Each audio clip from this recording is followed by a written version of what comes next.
Sue here again on Sue's Dolbrodmaeth Garden today, and it's the 6th of June 2022, and I've just sorted through a load of eggs so I've done both lots of eggs now, and I've just had to get rid of the ones that had no life in or looked like had died. So, and I've put back I don't know, about 12 eggs or so. Yeah, they laid loads. So now I think we've got about 30 eggs in between the two chicken nest boxes.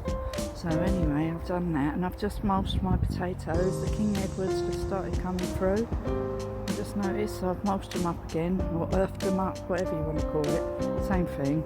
Anyway, I've done that, and now I'm just gonna go and have some breakfast, and then I'm going to come out. I'm going to sort out the tomatoes that I've put inside the polytunnel. I'm going to put a load of topsoil in that bed first before I put the tomatoes in.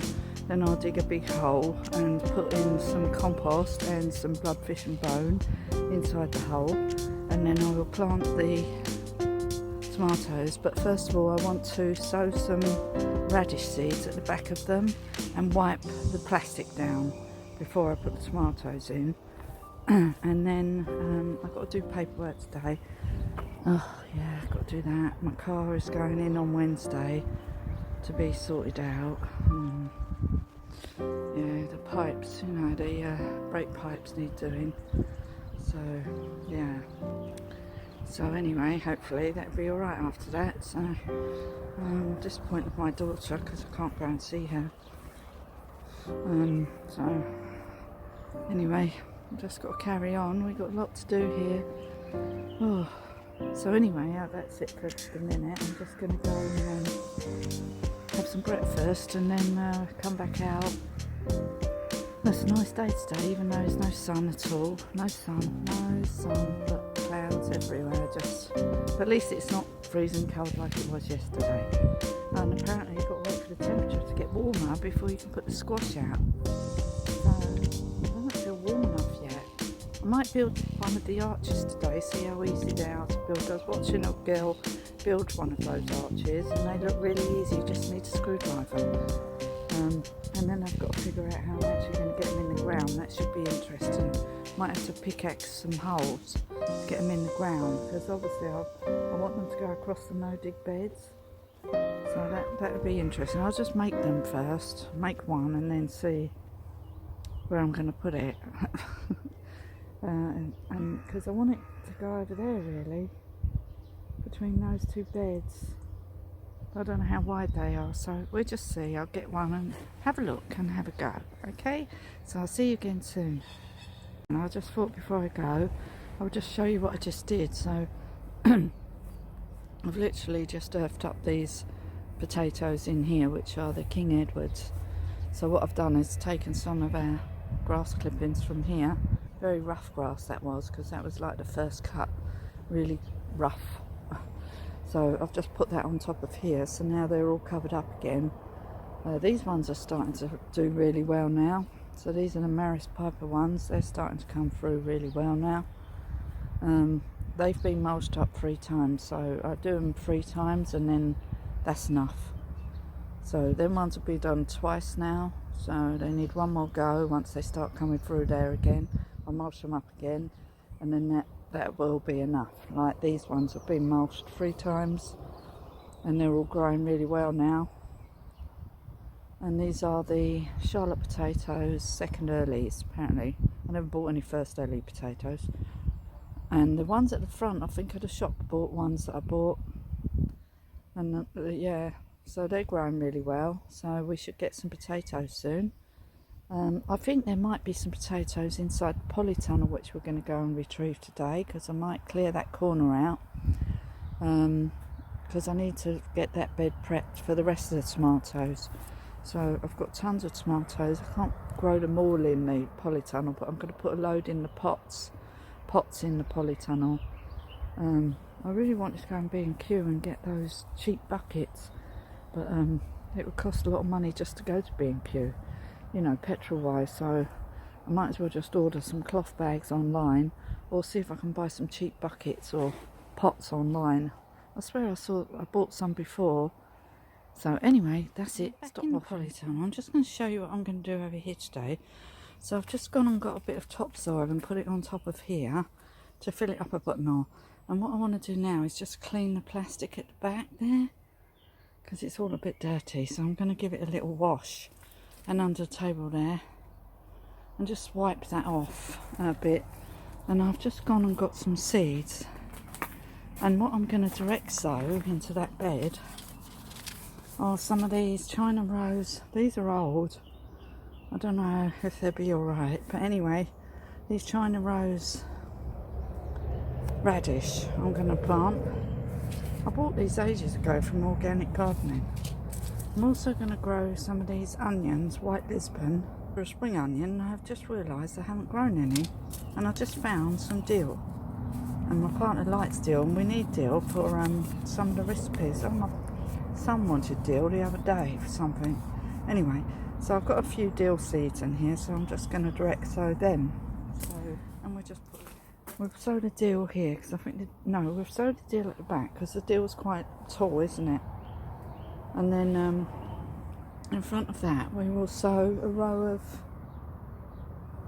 I'm not sure if I want to put the onions in here actually. No, I might not put the onions in here, because I can't remember if they can be all, I don't know if they're all right with tomatoes. Right, so in here we've just put in two rows of spring onions, just two small rows along here and along here. Okay, so I'll put them in there, and they're called white Lisbon, that's what they're called. And then in here I'll put in a couple of these tiny little I've put two rows of dill, one there and one there, and then here we've put in some radish, so the radish is going this way, and this radish is China rose. We've put in 3 tomatoes. I just noticed this one's falling over, that one's gone a bit weird. So these are the cherry tomatoes, Tigretti's or something. I need to put a label, because these aren't the ones I thought they were. These are cherry tomatoes, and what we're going to do is we're going to string them up to here. There you go, up here. So I'm going to do that. Yeah, I could do that now actually, while I remember, before they get big. So that's what we've been doing. What else did we do? And you can see I've cleaned all the back. It looks a lot cleaner now, which helps with the light. And I've done this plastic here. All the other stuff is on the outside. We did spray it with some argon, it's called, which just seems to be white vinegar. It stinks like vinegar to me. That's what it smells like. But apparently over time, when it rains, it's supposed to wash off all the algae on the outside of the polytunnel without having to rub it. But I'm not sure about that. I'm not sure. I think you still got to use a bit of elbow grease. It's all really dirty. You can't really see it, but it's really dirty. Looks really minging. I did clean all this before in the winter time, so it's not too bad over here. These strawberries are starting to ripen. I just need to keep checking, making sure they've got enough water, because I'm trying not to get water on the hay so that they don't rot, the strawberries that is. But I need to also make sure that the strawberries get watered.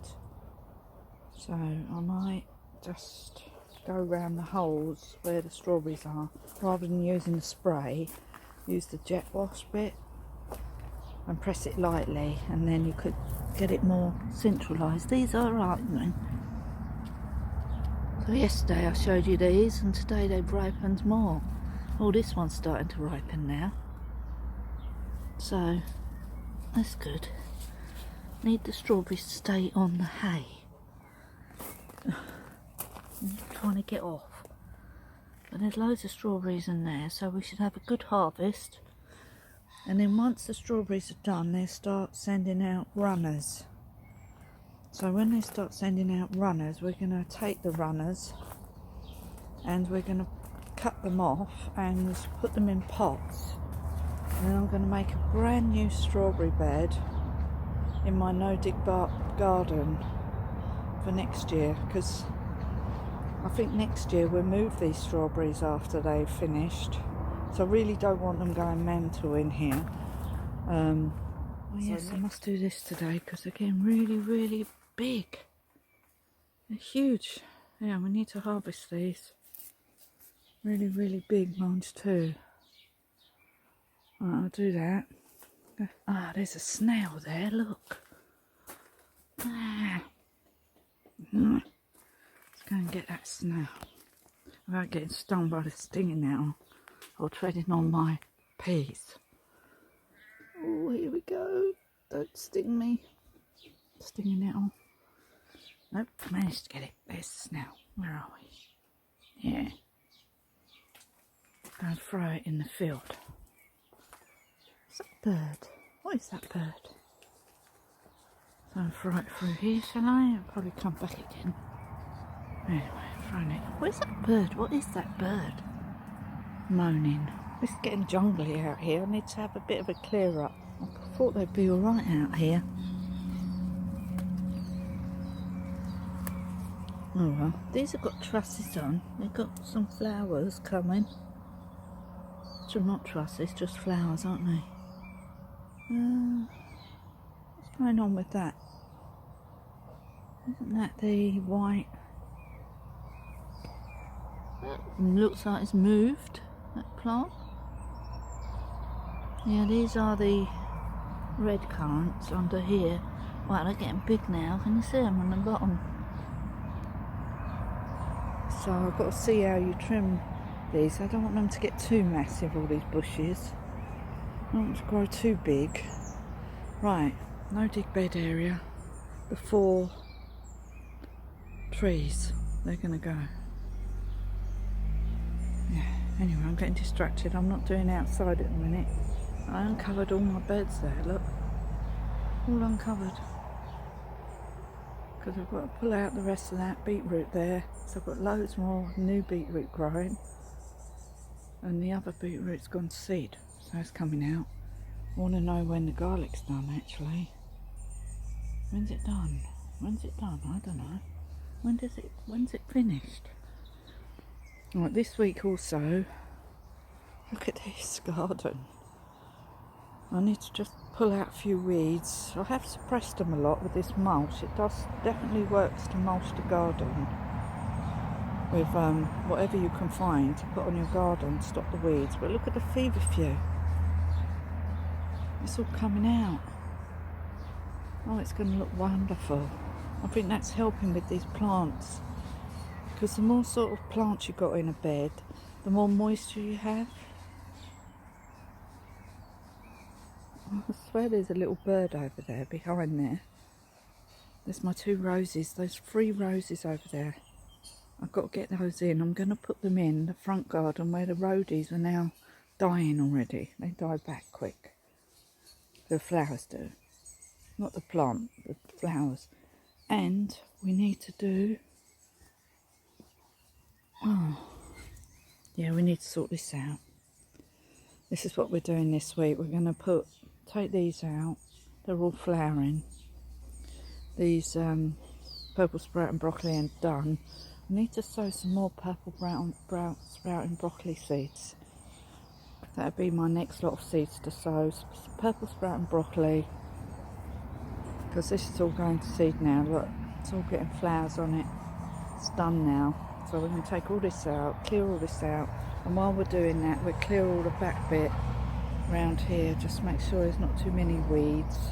It's all looking good though. Trim up the sycamore. Starting to come out a bit more. Oh, we cut these right back, all this stuff. Every year we cut this back. Every single year. You have to, or it'd be like a jungle. Yeah, look at all this. So here we have some radish growing. And the cow, there still seems to be some purple sprouting broccoli here. but a lot of it's gone to seed. This needs trimming back. So this will happen later. This is not important right now. How pretty is this going to be?